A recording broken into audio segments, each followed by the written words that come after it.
The day my daughter turned 8 was the day I decided my family no longer deserved a place in my life. My name's Caleb. I'm 36, a single dad, and I own a mid-range but well-loved Italian restaurant in our small city. It's not some five-star downtown spot, but it's mine. Built from the ground up, one plate of gnocchi and one spilled glass of wine at a time. It's been my pride for nearly a decade now, second only to my daughter, Lily. Lily is the kind of kid that makes people do a double take. Big brown eyes, gentle smile, and a laugh that always escapes before she can finish the joke. She's thoughtful in a way most adults aren't. Writes little thank you notes on sticky pads. Puts them in my apron pocket. She's been doing it since she learned how to write. Anyway, I got full custody when she was 5. Her mom, Samantha, wasn't built for motherhood. She wanted to chase her dream of becoming a travel vlogger, which somehow meant dropping Lily off and not looking back. It hurt at first. I won't pretend it didn't. But it also brought something strangely grounding. With just the two of us, every win felt bigger. Every birthday, every tooth lost, every macaroni drawing stuck to the fridge, it all meant more. Now, my side of the family. That's where the cracks begin to show. I have an older sister, Vanessa. She's 38. Used to be my best friend when we were kids, climbed trees together, got matching scrapes on our knees. But somewhere along the line, things shifted. Maybe it was when I got the restaurant going and she was still working reception at a dermatology clinic. Or maybe it was Lily herself. Vanessa has no kids, but she always acted like that was her choice and everyone else was somehow less mature for building a family. She and her husband, Grant, made decent money. They lived in a house twice the size of mine. No mortgage, no kids, just Pilates, avocado toast, and long weekends in wine country. And somehow, they always managed to make me feel like I was the one barely scraping by. Still, I tried to keep things civil, especially for Lily's sake. Every year, I invited them to her birthday, along with my parents, my cousins, even a few aunts and uncles. And every year, I got a variation of the same message. Can't make it, but send hugs, or we're out of town that weekend, sorry. I swallowed the disappointment. I told myself people get busy, that maybe next year would be different. But this year was supposed to be special. Lily had picked a tea party theme. She made hand-drawn invites, decorated them herself with glitter glue and little stickers. She wore this soft pink tulle dress we'd picked out together and insisted on setting the table herself. She even arranged sugar cubes into tiny pyramids like real fancy people do. She waited by the door for 2 hours. Just sat there. Every time a car slowed down, she'd pop up and smooth her dress. Smile pressed on her face like she didn't want me to see it faltering. And I kept checking my phone, trying to find the words to explain why nobody was walking through the door. Eventually, she stopped asking if they were still coming. I pulled out her favorite strawberry shortcake. We lit candles.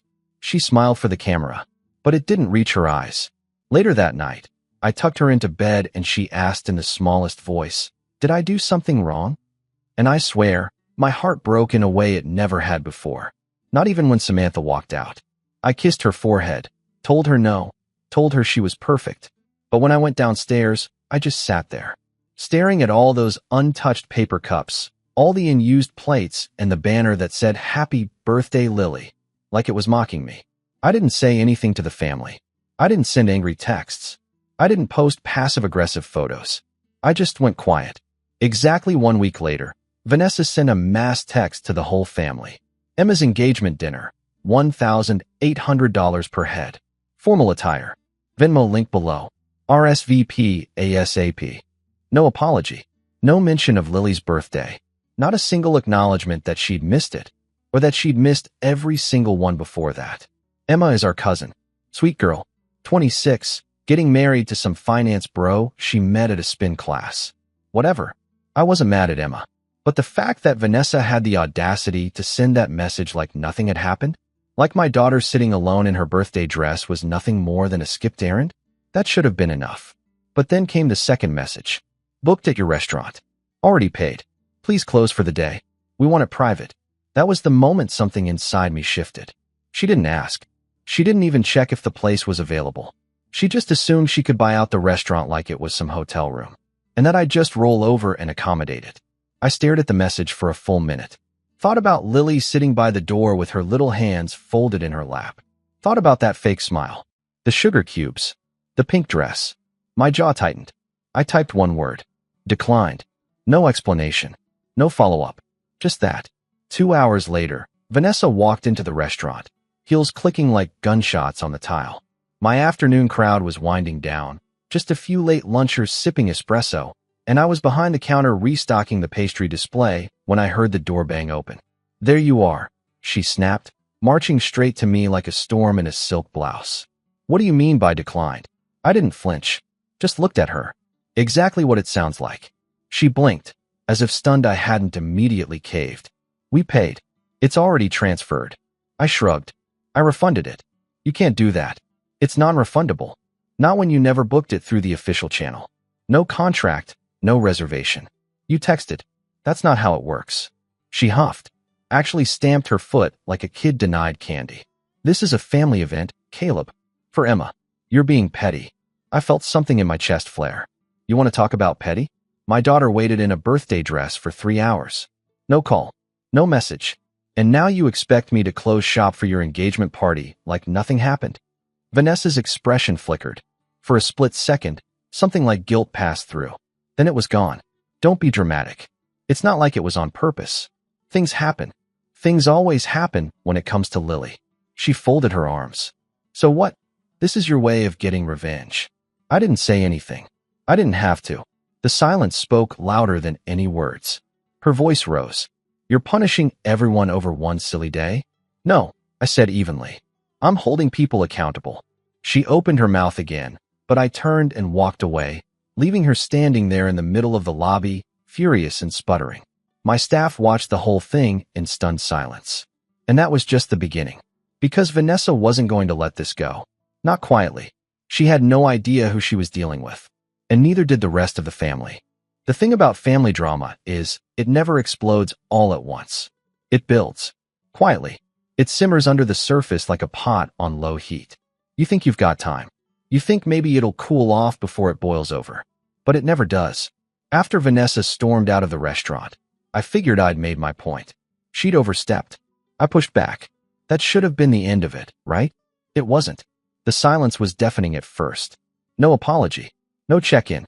Not even a hey, what happened at the restaurant, from my parents. Just a quiet group effort to pretend none of it had occurred. I thought maybe they were embarrassed.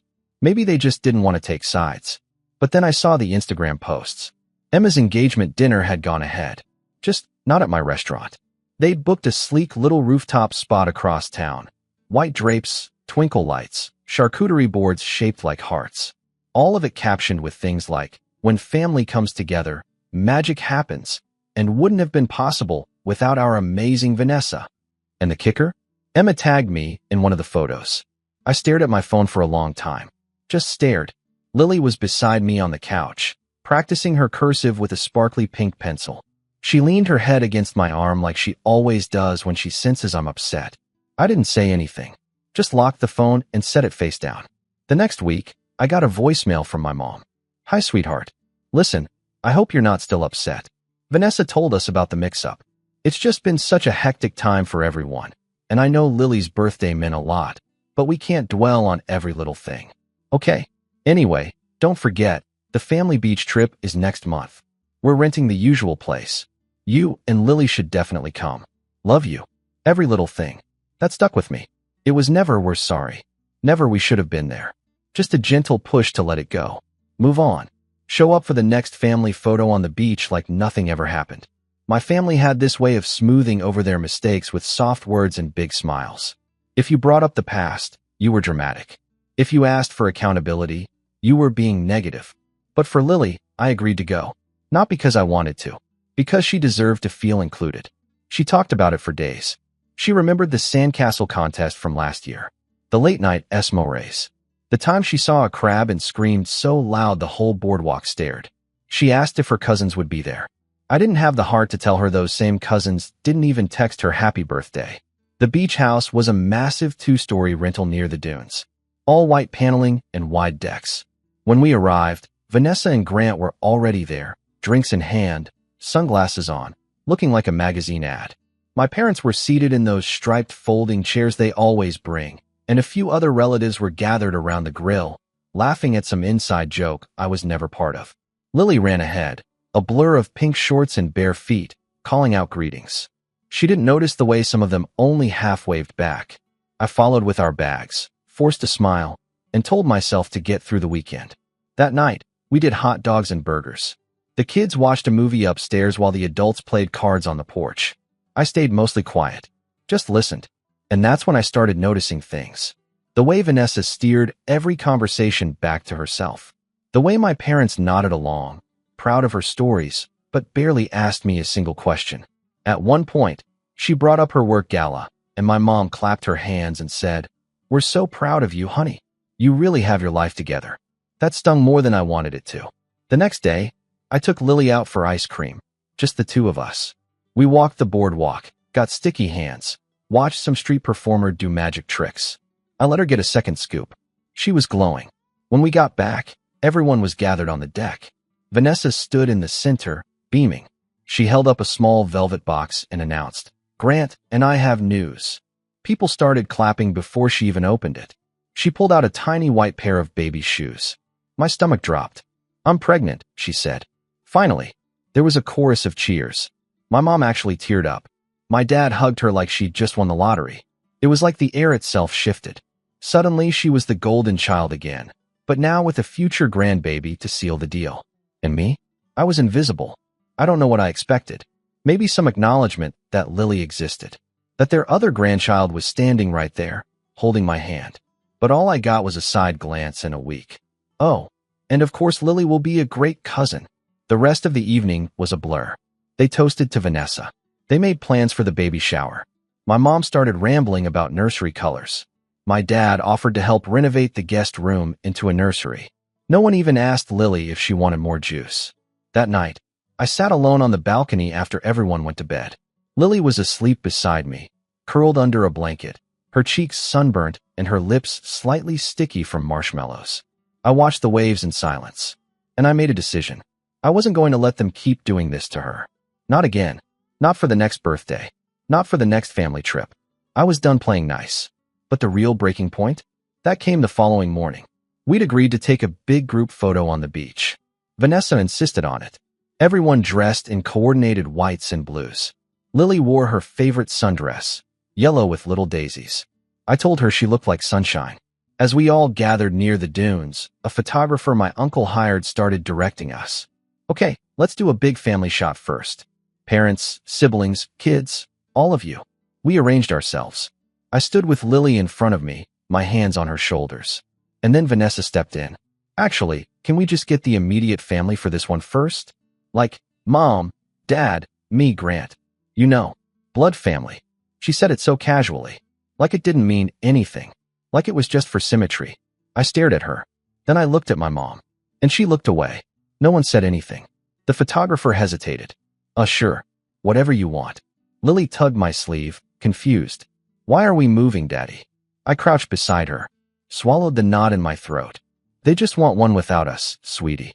It's okay. But I'm family," she said quietly. And in that moment, I think something inside me shattered. Because she was family. She was my daughter. The only good thing to come out of a broken marriage. The reason I worked 12-hour shifts. The reason I kept going when everything else fell apart. And these people, the ones who were supposed to love her unconditionally, were treating her like an extra, like a plus one. I stood up, walked right over to the camera, and said, "We're done." Everyone turned. Vanessa frowned. "What? We're done?" I repeated. "Lily and I are leaving. You can take all the pictures you want without us." My mom stood up, panicked. "Caleb, don't make a scene." "No," I said louder this time. "I'm not making a scene. I'm making a choice." Vanessa scoffed. "Oh, come on. Don't be childish." I laughed. Actually laughed. "Childish. You excluded my daughter from a birthday, from a dinner, and now from a photo. She's 8, Vanessa. What's your excuse?" Silence. Real silence this time. No one moved. No one defended me. Not even my dad. I turned to Lily, picked her up, and said, "Let's go get pancakes." She nodded, wrapping her arms around my neck. As we walked away, I heard Vanessa mutter something behind us. Couldn't quite make it out. But I didn't care. Because I was done waiting for this family to love us properly. And I had no idea the real betrayal hadn't even happened yet. Lily didn't say a word on the drive home. She sat in the back seat with her knees hugged to her chest, chin resting on them, watching the blurred trees slip by outside the window. I checked the rearview mirror more times than I could count. Her face didn't change once.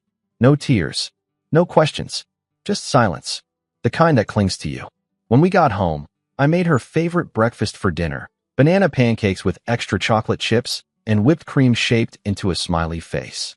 She picked at it for a few minutes before finally asking, "Why doesn't Aunt Vanessa like me?" I sat down across from her, completely still. I'd practiced how to answer this in my head on the drive. Tried to word it like a grown-up. Tried to soften the edges. But looking into her eyes, all that effort just melted. "She doesn't not like you, sweetheart," I said carefully. "She just doesn't always understand how to treat people the right way." Lily stared at her plate. "She treats Emma nice.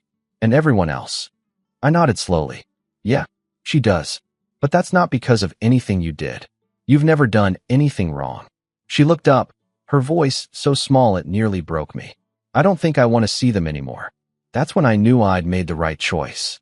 The weeks after the beach trip were quiet. Too quiet. No one reached out. Not to me. Not to Lily. No check-in. No, "Are you okay?" Not even from my parents. You'd think if a family member stormed off mid-vacation, someone would call. But in our family, silence was the punishment. They didn't yell. They didn't argue. They just erased you from the picture.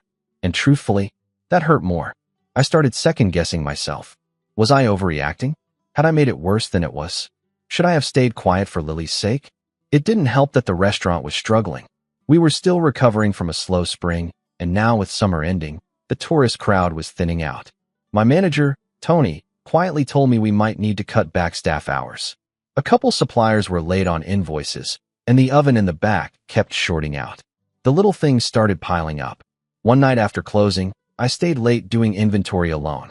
The dining room was dark, chairs flipped on tables, the soft hum of the fridge the only sound in the place. I sat at the corner booth where Lily and I usually shared lunch on Saturdays and just stared at the reservation book. Empty pages. Blank squares. I felt something collapse inside me. Like all the strength I'd been pretending to have finally caved. That was the night I cried. Not a single tear, not a quiet sniffle, but full-on, shoulders shaking, gut-wrenching crying. The kind of cry you try to bury under work and bills and daily routines, but it finds its way through anyway. I buried my face in my hands and let it come. No one was there to see. No one would have cared if they had. I didn't cry because of Vanessa. I cried because I realized I had spent years chasing the approval of people who only showed up when it was convenient. I'd bent over backwards trying to prove I was a good father, a good son, a good brother. And for what? So they could treat my daughter like a footnote? No, no more. That night, I pulled out my phone and started going through my contacts. One by one, I deleted the names that hadn't texted Lily happy birthday. The ones that didn't reach out after the beach trip. My cousin who shared Vanessa's Instagram post, but never once sent Lily a card. Gone. My uncle who always meant to come by, but somehow never had the time. Gone. It was cleansing. When I got to my mom's number, I hesitated. But only for a second. Then I deleted hers too. I didn't tell Lily any of this. I just let things shift naturally. I started showing up more. Not just physically, but emotionally. I listened more. I took her to the bookstore every weekend and let her pick out whatever she wanted. We started volunteering at the animal shelter on Sundays. We got caught in a rainstorm one afternoon, and instead of rushing home, we danced in it like lunatics. I poured everything I had into being her safe place. And slowly, I started to feel okay again. Funny thing about hitting rock bottom, it gives you something to push against. That fall, the restaurant got a small feature in a local magazine. One of our regulars had written in about our house-made pesto and the family warmth of our dining room.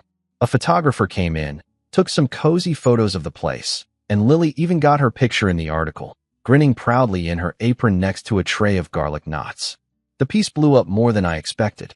Suddenly, we had new faces walking through the doors every weekend. Locals, tourists, even a couple food bloggers. Word of mouth picked up. Our weekend brunch started selling out. I hired back the staff I'd been afraid to let go. Tony joked that we should name a dish after the article. So we did. The Lily Special. French toast with strawberries and extra whipped cream. Lily beamed every time someone ordered it. And then came the call. It was a Tuesday afternoon. I was reviewing the month's invoices when my phone rang from an unknown number. I almost didn't answer, but something told me to. Caleb, a familiar voice asked. I paused. Vanessa? A beat of silence. Yeah. Hi. My stomach twisted. I hadn't heard her voice in over 2 months. What do you want? I asked flatly. She cleared her throat. Listen, I know things got tense after the beach trip, but I thought maybe enough time had passed. Maybe we could talk. I leaned back in my chair, staring at the ceiling.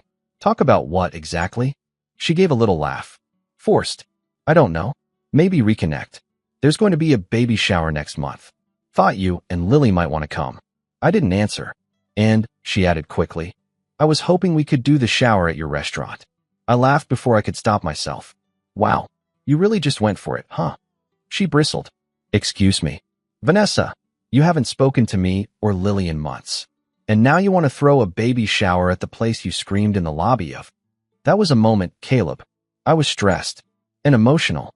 I thought we were past that. No, you thought we could skip past it. There's a difference. Another beat of silence. Then she said something that froze me in place. Well, it's already been paid. Grant sent the deposit through your site this morning, and Mom sent out the invites. So, it's kind of locked in. I sat up straight. You booked it without asking me. I figured you'd come around. I mean, you're not going to make a pregnant woman find a new venue, are you? There it was. The entitlement. The assumption. The way she treated me like a backup plan that would always say yes. I'll refund the payment, I said coldly. You wouldn't dare, she snapped. I already did that once, remember? Don't be vindictive, Caleb. I laughed again. I'm not. I'm protecting my peace. And I hung up. 10 minutes later, my phone buzzed with a new message.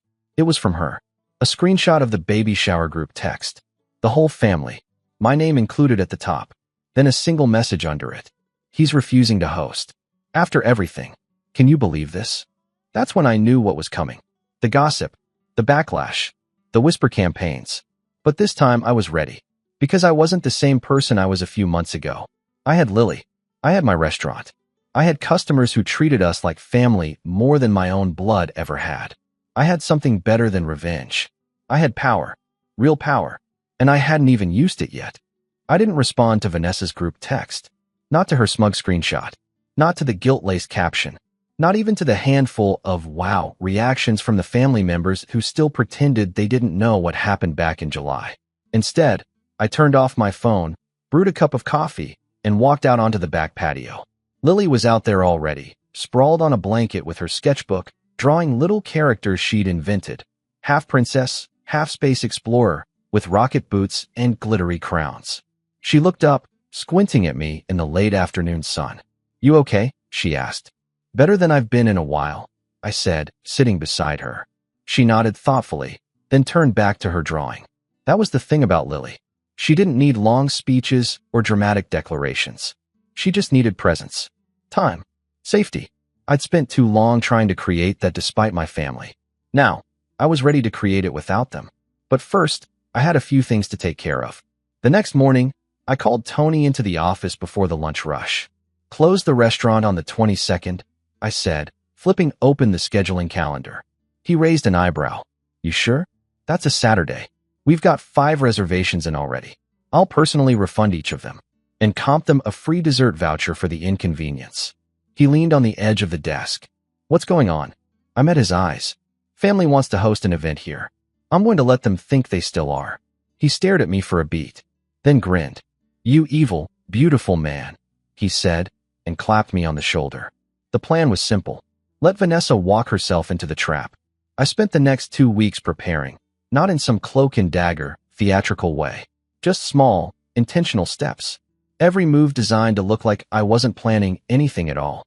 First, I let the baby shower booking stay live on the site. Technically, Grant had sent a deposit, but through the general event form, not a confirmed contract. That gave me a legal and moral out, and I made sure to keep every detail in writing. A simple, professional email went out to him confirming receipt and stating, date not finalized until venue contract is signed. Pending. He never responded. Second, I got in touch with my cousin Ryan. Ryan was the only relative I hadn't cut off after the beach incident. He was younger, mid-20s, kind of a black sheep. He worked freelance video editing gigs, rode a beat-up motorcycle, and showed up to every family function in band t-shirts.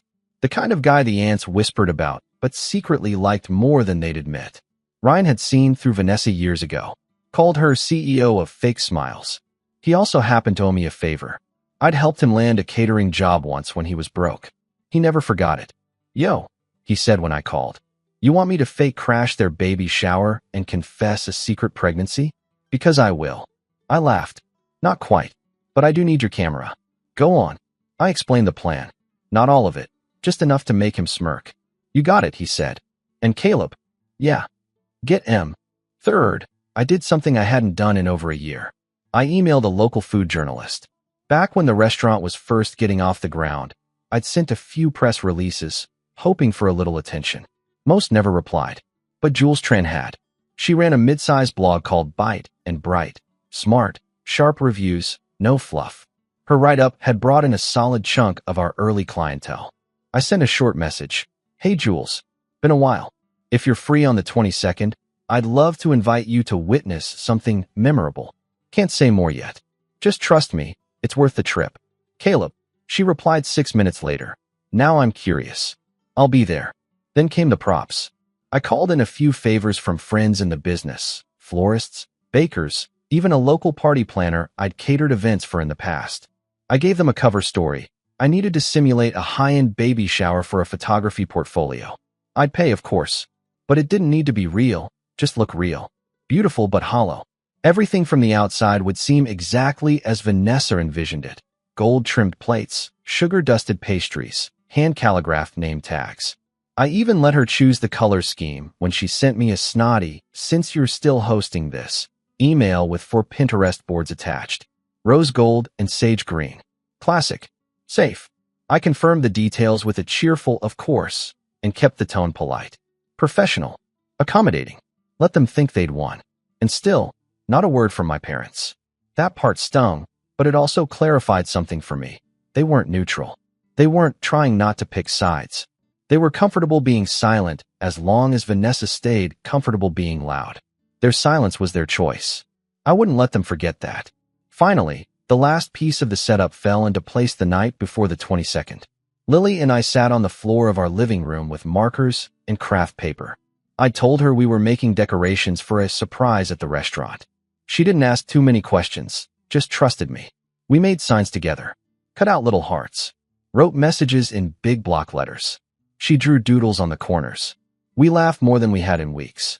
When I tucked her in that night, she kissed my cheek and whispered, "I like when it's just us." I stayed by her bed for a while, watching her sleep. Then I opened my laptop and uploaded one file. A simple, 3-minute compilation. A series of clips I'd quietly taken over the last year. Moments of Lily sitting alone at her birthday table, waving at the door, checking the clock. A shot of the untouched cake. One of her carefully setting the napkins herself. Then, a few snapshots from the beach trip. Lily in her daisy sundress. Her smile fading as we're asked to move out of the photo. My hand on her shoulder. Her confused face. I added one final photo. Lily holding a drawing she made of a family. 3 stick figures. Her, me, and a heart above our heads. I titled the video, "The Invisible Child," and I set it to private. For now. The morning of the 22nd, I arrived at the restaurant early. Tony was already there, polishing glasses. Ryan came in around 9, setting up cameras with hidden tripods, discreet and unobtrusive. Jules showed up an hour later with a small notepad and a raised eyebrow. "This is an event," she said, glancing at the flower arrangements. "But what am I looking for?" I smiled. "Just wait." At exactly 1:06 p.m., Vanessa walked in. She looked radiant in a fitted ivory maternity dress, with soft waves in her hair and a smug glint in her eyes. Grant trailed behind her, carrying a box of party favors. "Oh," she said, looking around. "You did go all out." I nodded. Wouldn't want to disappoint. Guests trickled in. My mom, my dad, aunts, cousins. About 20 people total. Laughter echoed. Champagne poured. The playlist was soft jazz and baby-themed pop covers. Vanessa took her throne, an oversized plush chair draped in pastel tulle, and began accepting compliments like a queen at court. Everything was perfect. On the surface, what she didn't realize, what none of them realized, was that every single element of this event had been controlled. Every chair, every plate, every flower. every camera angle, and none of it was for them. The baby shower unfolded exactly the way Vanessa had envisioned, which was perfect because it made the reveal all the more satisfying. By 2:30 p.m., the room was humming with laughter and clinking glasses. The cake had been cut. The gifts, luxury strollers, organic diaper subscriptions, hand-stitched monogrammed blankets, were stacked like trophies at her feet. Vanessa was glowing with smugness, surrounded by half a dozen women fawning over her. At one point, I saw my mom and dad in the corner, sipping from flutes of sparkling cider. They looked proud, content, as if this, Vanessa in her throne, center of the universe, was the natural order of things. Lily was upstairs, safe in my office. She had a little art station I'd set up, a few snacks, and headphones with one of her favorite movies. She didn't need to be in the room for this. Not yet. At exactly 2:47, I stepped onto the small stage near the back of the room. It was just a raised platform we used for live music on weekends. Today, it held a microphone, a mounted TV, and a discreetly hidden laptop. I tapped the mic gently. "Hi, everyone. Sorry to interrupt." The room quieted. Vanessa turned toward me, blinking. "Oh, are we doing toasts now?" "Something like that," I said, smiling politely. I saw Ryan in the corner, camera rolling. "I just want to take a quick moment," I continued, "to thank you all for coming today, and to say, truly, it's been a pleasure hosting you." A few nods, smiles. Someone clapped politely. "But before we continue," I said, "I thought we'd take a quick look at something. A short video. Only a few minutes." I gestured to the screen behind me. Vanessa tilted her head. "What video?" I didn't answer. I just tapped the laptop. The screen lit up. It opened with soft piano music and a date in the corner. July 12th, Lily's 8th birthday. The first clip played. Lily, in her birthday dress, adjusting her little handmade banner, smoothing her curls nervously. The next clip showed her sitting by the door, looking out the window, legs swinging. Clip after clip rolled, her checking the time, her staring at the empty driveway, the cake sitting untouched. A quiet sob echoed from the speakers. Her own voice, almost inaudible. "Maybe they're just late." Then came a photo of the cake, still whole, a pink candle unlit. Then the next scene, the beach house. A wide shot of the group gathered on the sand. Everyone in white and blue. Vanessa standing in the center. Then the soundbite, clear, crisp. "Actually, can we just get the immediate family for this one first? Like, Mom, Dad, me, Grant." A still frame of Lily's confused face followed. Then the image of her walking away, hand in mine. Finally, the last photo appeared. Lily, alone on her bunk bed, drawing a picture. 3 stick figures. Her, me, and a heart. Then the title faded in. The Invisible Child. Silence. No music. No narration. Just a white screen and the quiet hum of the AC vent in the room. I stepped back up to the mic. "Some of you may not have realized," I said calmly, "how many times this little girl was overlooked, forgotten, treated like she didn't exist. Not just once, not just on her birthday, but again and again." I scanned the room. Several people looked stunned. A few looked away. My mother's hand was covering her mouth. My father looked frozen. "Lily is 8 years old," I continued. "She is smart. She is kind. She made birthday invitations by hand and waited in her dress for 3 hours. No one showed, and no one apologized." I turned to Vanessa. Her face was unreadable, lips slightly parted, color drained. Then we were told we weren't immediate family at a photo shoot we paid part of the rental for. There was a sharp inhale somewhere near the back. "I don't need sympathy," I said, "and neither does Lily. We needed presence. We needed acknowledgement. And what we got was silence." I paused, let it sit. Until today, I reached into my pocket and pulled out a slim envelope. Walked toward Vanessa. Her eyes narrowed. "What's this?" she asked. I handed it to her. "Your invoice. Full catering costs, venue fee, staffing, and media production." She opened it. Her eyebrows flew up. "You're charging me? I gave you the courtesy of pretending this was an event you deserved. I figured the least you could do was pay for it." She blinked rapidly. "Caleb, you can't be serious. This is family." I nodded. "Exactly. That's what makes it so painful." She tossed the envelope on the table. "You are unbelievable. You really hijacked my baby shower to guilt trip everyone." "No," I said evenly. "I hijacked it to tell the truth.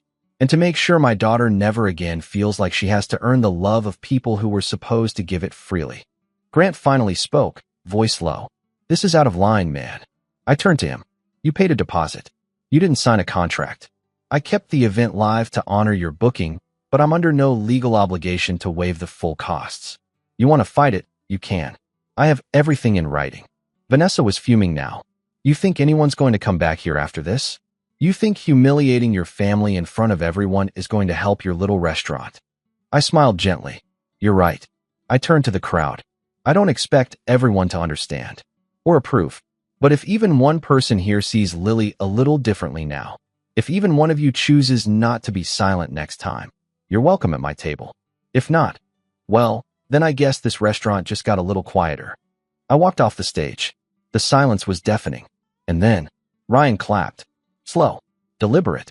Then Jules. Then a couple of others. By the time I reached the kitchen, half the room was applauding. The other half was staring holes into their napkins. I didn't care either way, because Lily was waiting for me upstairs. When I walked into the office, she looked up from her drawing. All done. I nodded. All done. Can I come down now? Soon, I said. Just need to clear a few things. That night, after the event, I posted the video on the restaurant's official page.